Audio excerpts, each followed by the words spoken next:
नमस्कार, जय सियाराम।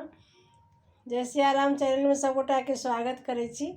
आई हम बनेलहुँ हैं आंवला के खटमिट्ठी मीठ चटनी।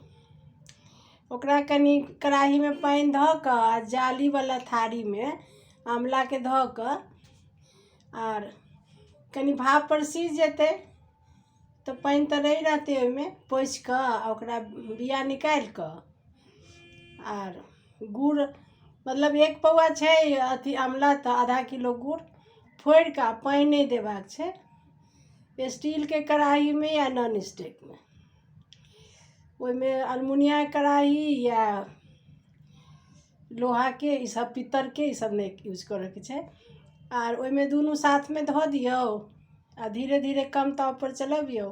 गुड़ जखन गल जेतै तऽ कनी बेसी ताव कऽ देबै आर फिर अपन कनिक ओहिमे हरैद मिरचाई खाइत होइ तऽ कनी मिरचाई ड्राई फ्रूट चाही तऽ ओहो दऽ सकै छियै।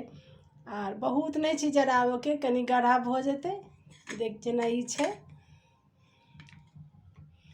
कते बढ़िया भेलै एकर रंग एलैया। ई कनी कनी खाओ, ई तऽ फायदा के चीज छै। खेनाई के बाद चाहे ओहुना सबेर के भी एहिमे कनी सेंधा नमक सेहो डाललिए आ चाही तऽ नहियो डाल सकै छी टेस्ट ला। तऽ बनबै जाओ खाई जाओ आ हमर चैनल के सब्सक्राइब जरूर कऽ दियौ आर कमेंट में लिखू केहन लागल। जय सियाराम, हर हर महादेव।